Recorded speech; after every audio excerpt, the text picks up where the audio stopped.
we are now going to solve the area of closed traverse with the missing data case 2.c. Okay, so there's so many way how to solve this one. Now it can be, first we need to draw the given traverse, no, so that we will know our direction. So it can be like that also. So first we will draw. So this would be our station A. So north is 50 degrees. So starting from north, going to east, 50 degrees. So somewhere in this part here, and the distance is 65. Okay, so 0, 0, 65. So from here. Okay, next. So this would be our station B. So the bearing is north, 50 degrees, 21 east. Okay, next, since we don't have a given for BC, unknown, so we will use the backward bearing to connect. So the backward bearing is northwest, so it will become southeast. So dito yung banda, sa baba. Okay, south 42. So banda dito, 42, and then the distance is 85. Okay, EA would be from here, 85 degrees. So hanggang dito, 85. So this would be our station AA. Okay, so this would be our station C. Okay, so next, station E, station E. Okay, next we will solve the DE. So backward bearing, again, it will become northeast, 37. So this one here, going this direction, 37, and the distance is 50. So from 0, 0 to 50. Okay, so hanggang dito lang, 50. 50. Okay, so this would be our station D.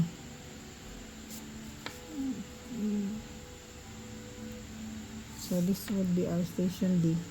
So the bearing, given bearing here, EA is north, 42 degrees, 17 east, west, and this one, D to E, is south, 37 degrees, 22 west. Okay, now since unknown ang BC at saka CD, so this would be our closing line. Okay, so the closing line will be B to D. Okay. So BD is our closing line. Okay, closing line. So ang BD ang closing line. So now, to solve for the closing line, we will solve the latitude and departure. So again, shift rec 65, 50, 21 for the bearing, and X is for the latitude and Y is for the departure.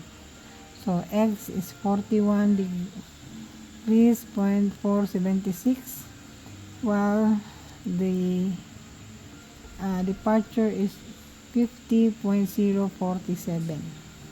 So next, since BC and CD are unknown, so skip muna natin. So we're going to DE. Shift rec 50 for the distance and 37.22 for the bearing. So we have X, since it is south, negative 39.738, and then for the latitude it is 30.346.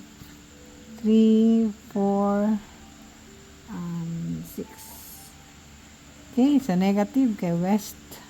Okay, next, shift rec 85 the distance and the bearing 42.17. So we have 62.885, and the departure is, since it is west, negative 57.188. Okay, so for the closing line, all we have to do is to add the summation of latitude and also the summation for the departure. 41.476 minus 39.378. Just include the sign, and then 62.885. So we have 64.623. Again, we will change the sign to make it a closed traverse. So for the closing line, just change the sign right away. Next, 50.047 minus 30.346 minus 57.188. So we have 37.487. So it become positive 37.487. So this would be the southeast. Yung closing line natin. So let's check. So tama naman siya, no? So this will be our closing line. So papuntang southwest. Okay? To solve for the distance, so distance BD, or this is also our closing line, is the square root of departure and latitude squared. 64.623 squared plus 37.487 squared. So BD square root of 64.623 squared plus 37.487 squared. So we have 74.709 meters. So that would be the distance here, 74.709. And the bearing, for the bearing is that, for the bearing of BD is because the inverse tangent of departure, which is 37.487 over the latitude 64.623. So the bearing of line BD, or the closing line, so we have 64.623 all over 37.487. So we have here 59. Hold on. Oh, sorry. So it should be inverse tangent of departure. So 37.487 all over 64.623. So we have 30 degrees 7 minutes and 3 seconds. So it should be southeast. So this is the bearing. So south 30 degrees 7 minutes and 3 seconds east. Okay, so we have ito yung okay, sorry for that. So ito yung for the distance and the bearing. Okay, so we already have that, so we will put it here.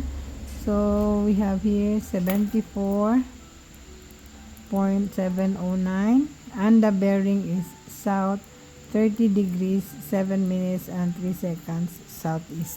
So we will double check if 74 ba yung distance niya from B to D. So it's, you can see it's 74, so most likely it's correct, no? And then the, let's also check the bearing. So nasa mga 30, almost 30 degrees. It's not accurate 100% because it is just representation. Okay, but you should do it in scale.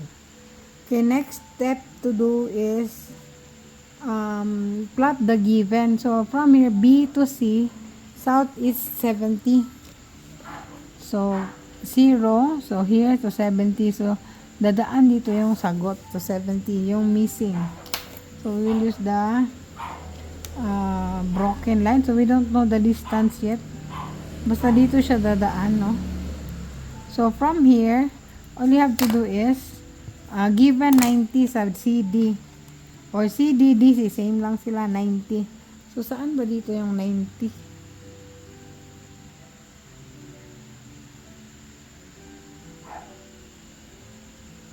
So BC southeast. Okay.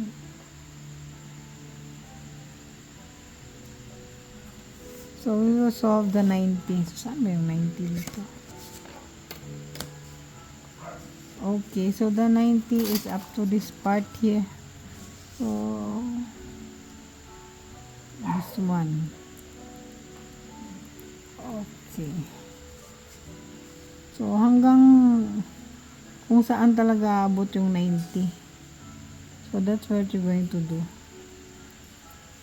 So 0 up to 90. So up to here 90. So therefore this would be our missing line. So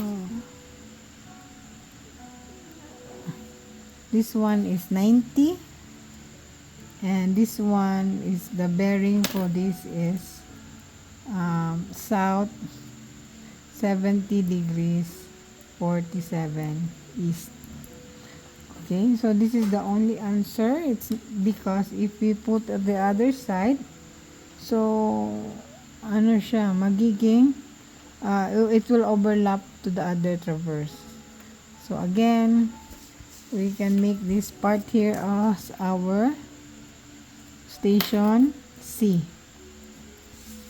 Okay, so this is the station C. So we already finished the drawing. So again, this is A, B, C, D. So next is solving the given data. So or mga missing at saka given. Let's check. So ano yung given? So from this, we have the theta B. Then we will solve now the thetas of the triangle. Theta C and also the theta D. We need this to solve for the bearing for the line C to D. So this is the unknown. So we will solve this using sine law. Okay. So for sine law, so ano yung kaharap niya? So we have here 90 distance, 90 all over sine theta B is equal to this one, 74.709 over sine theta C is equal to line BC. Ito yung BC na unknown over sine theta D. Okay, but first we need to solve the theta B. So theta B, so dito na lang, dito banda. So to solve for theta B, so at station B. So solve for theta B is equal to the bearing of line BC, which is given, minus the bearing of the closing line, or CL na lang for a closing line. Okay, so this is also CL for the closing line. So we have 70, 47, yung for 70, 47, given siya, minus the closing line, which is 30 degrees, 7 minutes, and 3 seconds.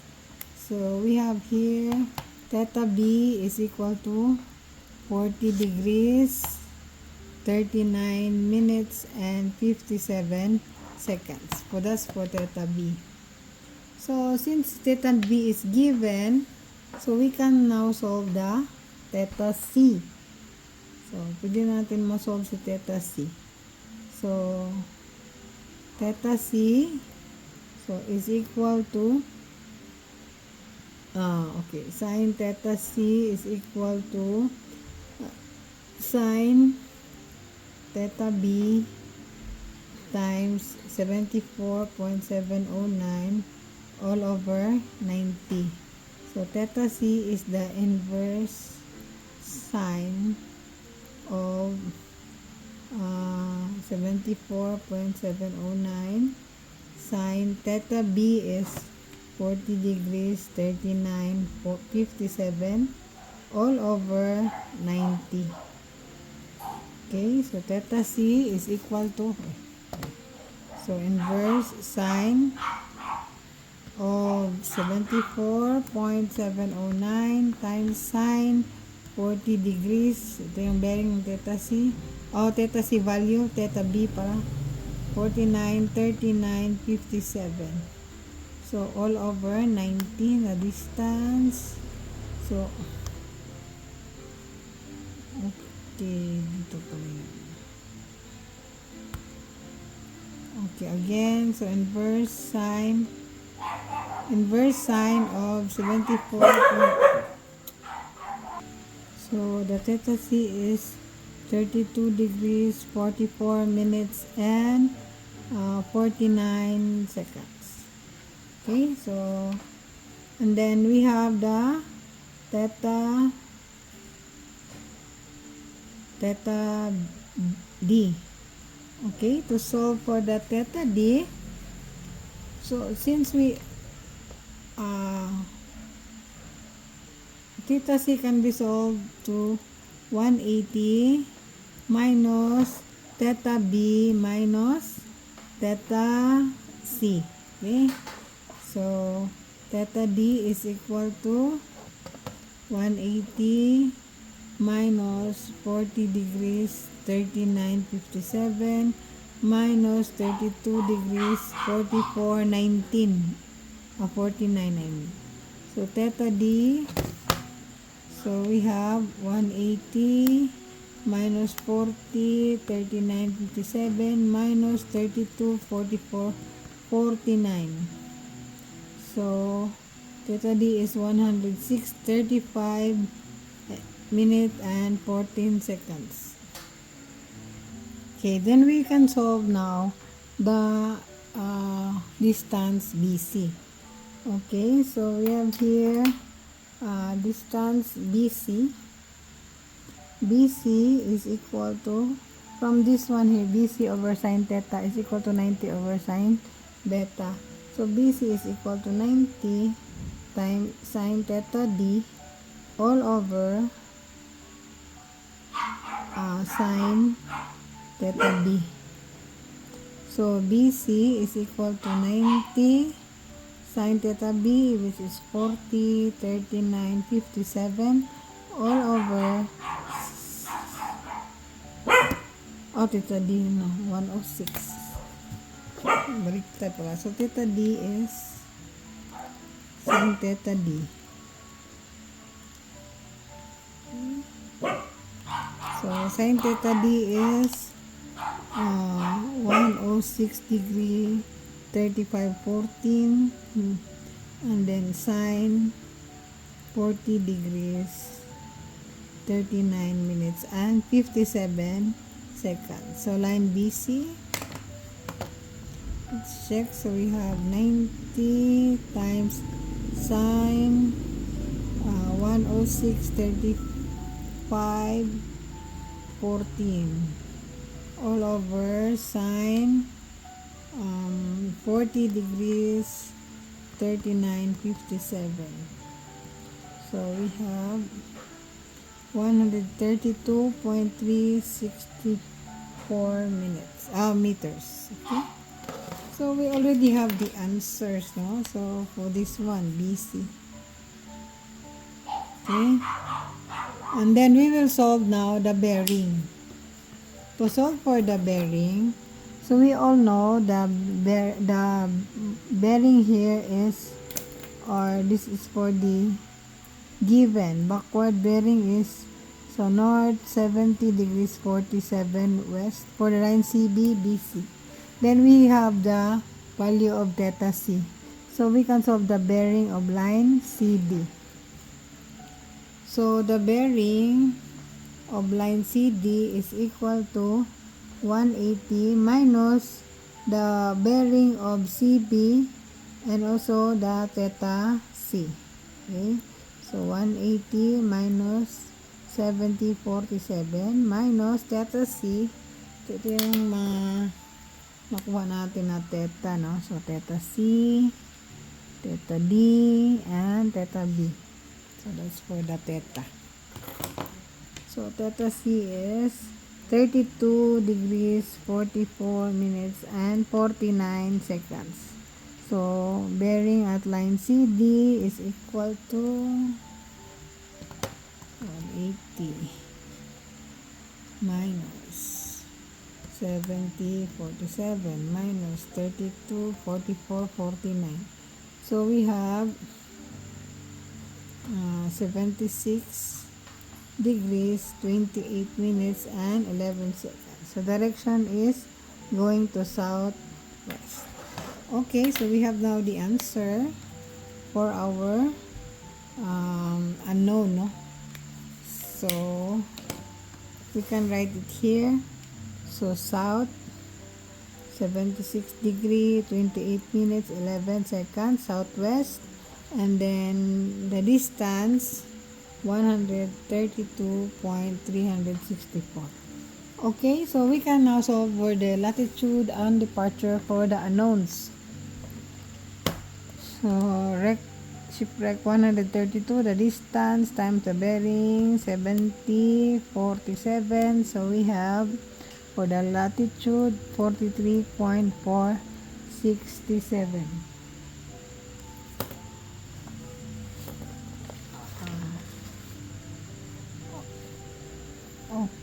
Okay, 364.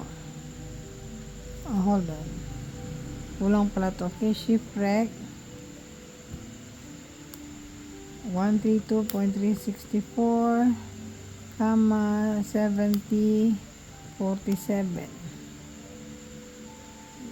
So we have 43.566. 5 or so we have here 43.566. Okay, and for the departure, so we have 124.989 round off. So this one is negative since it is south. Next, the other is all negative. So shipwreck 90, distance bearing 76, 28, 11. So 21.056 for the latitude, and departure is 87.502. Okay, to check if your answer is correct, is simply add these two. That's para ma-match ba dito sa ating closing line. Okay? So, negative 43.566 minus 21.056. So, we have 64.662. So, okay na yan siya. 0 na ang difference. So, the other one is 124.989 minus 87.502. So, tama. 37.487. So, we can now continue solving. This time, we will use the DPD. Okay? So, the DPD is the DPD of the first line is the latitude. This time, latitude ang gamitin natin. Copy paste. So, 41.476. So, 41.476.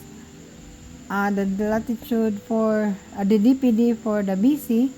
So, is the DPD of the preceding or the previous plus the latitude 41.476 minus 43.566. So, itong parang rectangle lang sila, no? So, we have 39.392. We hold on ha. So, 41.470.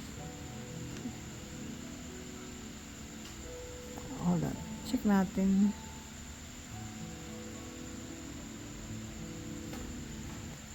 Okay, so we have to add the DPD of the previous to and then the latitude of the previous plus the latitude of the course itself. So we have here the DPD for line BC is 39.386. Okay? So next, we will add this one, dalawa. So minus 43.566 minus 21.056.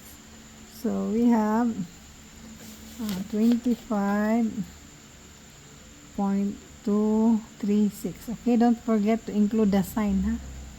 So then we add nitong dalawa since it is negative. So subtract natin 0.56 minus 39.738. So we have 86.030. So again, don't forget to add the negative sign, okay? So next, so minus 39.738. Okay, add the 62.885. So we have 62.883 negative. So don't worry, medyo konti lang. So it should be, dapat hindi siya malalayo, no, sa ating sagot. Okay, so this would be dapat mag-match or at least very medyo very close to each other. Okay, so next we have to solve for the double area. Okay, so double area, since DPD ang gamit natin, we will multiply it for the departure.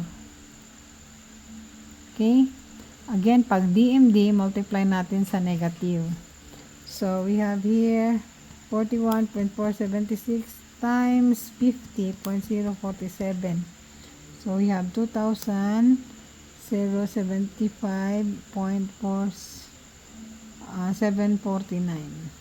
Okay. Next, we have 39.386 times 124.989. Okay. Again, don't forget to include the sign. 4922.817.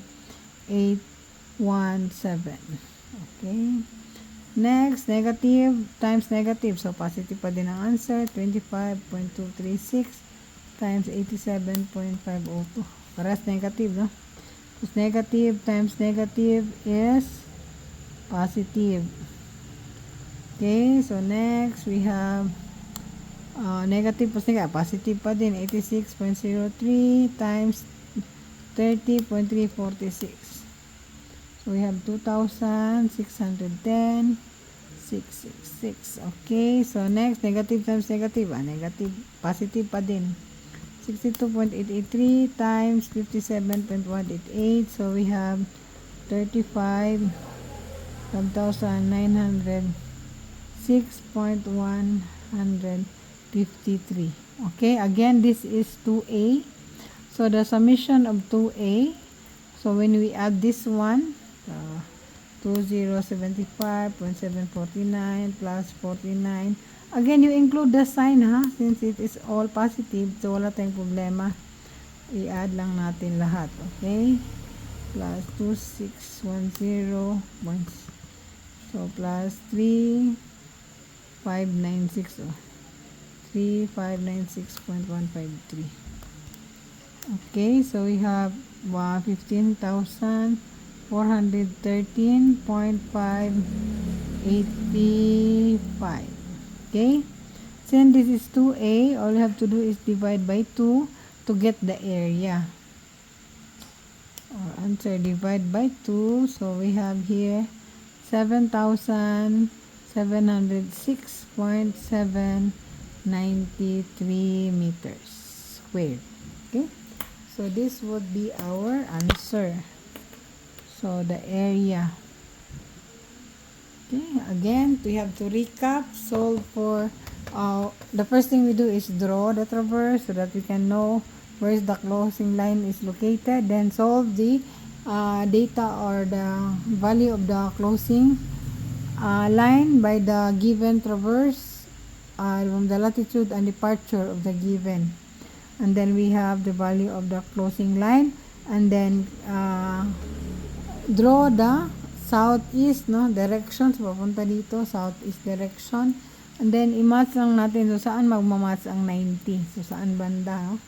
So from the ruler, so again, so this is the bearing of the BC given, and then hanapin lang natin kung saan mag 90. Okay, so probably, so not here, but kung saan siya mag 90. So in this case, dito siya nag 90. So this is our traversed here. Okay, so next, after that, we will solve the value of its theta. So theta A, theta B, theta C, and theta D. And next, we will solve now the value of the line BC. So the line BC is 90 by, ang gawin lang natin is sine law. So the sine law is opposite angle or distance over the angle. So itong 90 over sine theta B, 74.709 divide sine theta C, and also that sine theta D, which is the unknown line BC. So that we can get the line BC using the sine law and also the bearing for the line CD. So kompleto ang data. Then we continue. Double check, solve for the latitude and departure for BC and CD. Then we can create now the double check. So when you add these two here, so we can get the same almost. If 001 is considered correct. And also this one is also 37.487. So correct. We will continue. Again, this time we will solve the DPD. Ang DPD of the first line is the latitude of the first line. Then DPD of the next line is will i-add lang yung tatlo, no? And then continue. To get this one, i-add yung tatlo. Then to get this one, tatlo. And then to make sure that your answer is correct, make sure that hindi mo siya exactly perfect. At least medyo malapit-lapit na talaga siya. Almost zero na. So the DPD and the latitude. Again, so sa starting, parehas ang DPD latitude, and also the last one is the DPD and the latitude. Next, we have to get the double area. So the double area is the DPD times the departure. Itong dalawa. Include the sign. So since it's positive, positive, positive, positive lahat. Then you add. Then we get 15,413.585. Divide 2. Why we need to divide 2? Because it is double area 2A. Divide 2, it will become 7,706.793 meters squared. So that's how to solve the area of a closed traverse with a missing data case 2.c. Again, adjoining with each other, pero ang isa is the line and distance of the line, and the other one is the bearing of the line. Okay, so that's how to solve for the closed area of a closed traverse.